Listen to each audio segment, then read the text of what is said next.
Tenggara. Untuk lebih jelas penjelasannya, mari simak video ini.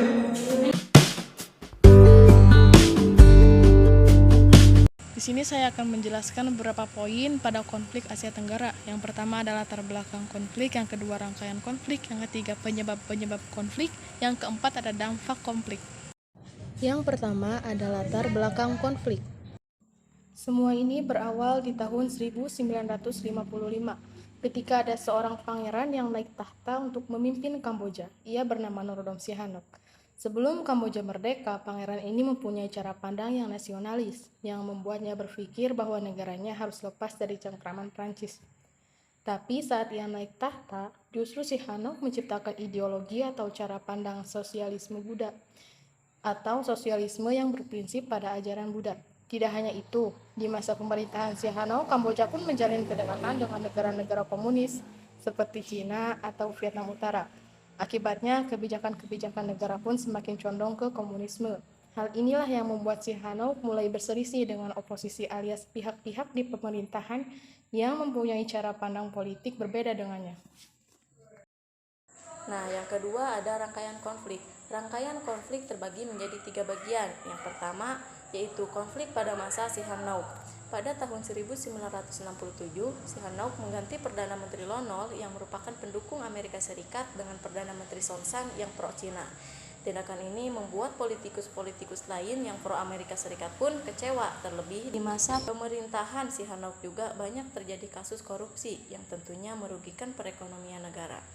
Akibatnya di tahun 1970 terjadi pemberontakan yang dipimpin oleh Lon Nol dengan bantuan Amerika Serikat. Gara-gara pemberontakan ini, Sihanouk sampai harus mengungsi ke Beijing. Nah, yang kedua yaitu konflik pada masa Lon Nol. Setelah sukses merebut pemerintahan dari tangan Sihanouk, Lon Nol mengubah sistem pemerintahan Kamboja yang awalnya monarki alias kerajaan ke dalam bentuk republik. Akibatnya nama Kamboja berubah jadi Republik Khmer. Dengan adanya dukungan dari Amerika Serikat, Lon Nol juga menghapus ajaran-ajaran komunisme yang sebelumnya tumbuh subur di masa pemerintahan Sihanouk. Gara-gara sikapnya anti-komunisme, beberapa orang-orang di Republik Khmer yang masih menganut paham ini pun geram. Dan di sanalah lahir sosok pemimpin yang bertekad untuk mengembalikan komunisme di Kamboja bernama Pol Pot.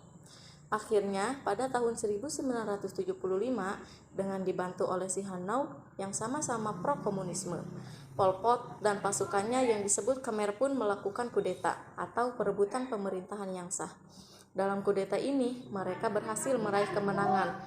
Pol Pot akhirnya merubah Republik Khmer menjadi Negara Demokratik Kamboja. Nah, konflik yang ketiga terjadi pada masa Pol Pot. Setelah suksesnya memerintah, Pol Pot menerapkan aliran komunis yang berasal dari Cina, namanya Maoisme.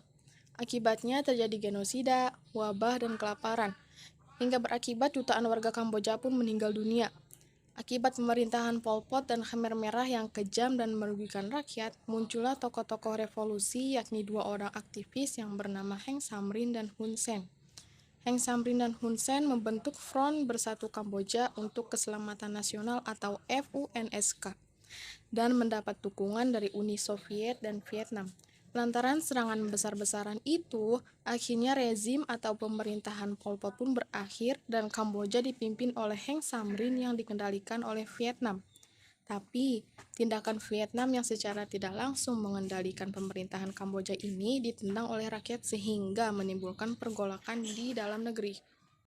Selanjutnya, faktor yang mengakibatkan terjadinya konflik Kamboja. Yang pertama, perubahan bentuk pemerintahan. Yang kedua, pemberontakan komunis Khmer Merah. Yang ketiga, Khmer Merah semakin kuat. Yang keempat, ajakan perundingan yang diabaikan. Yang kelima, konflik yang dicampuri pihak asing. Dan yang terakhir, konflik perbatasan. Yang keempat ada dampak terjadinya konflik Kamboja. Yang pertama, terjadinya genosida besar-besaran dan bencana kelaparan yang menewaskan jutaan rakyat. Yang kedua, Vietnam mencampuri urusan dalam negeri Kamboja, bahkan turut mengendalikan pemerintahan. Yang terakhir, pengungsi Kamboja banyak menetap di daerah perbatasan, sehingga menimbulkan masalah perbatasan di Indochina. Cukup sekian video dari kami, kurang lebihnya mohon maaf. Wassalamualaikum warahmatullahi wabarakatuh.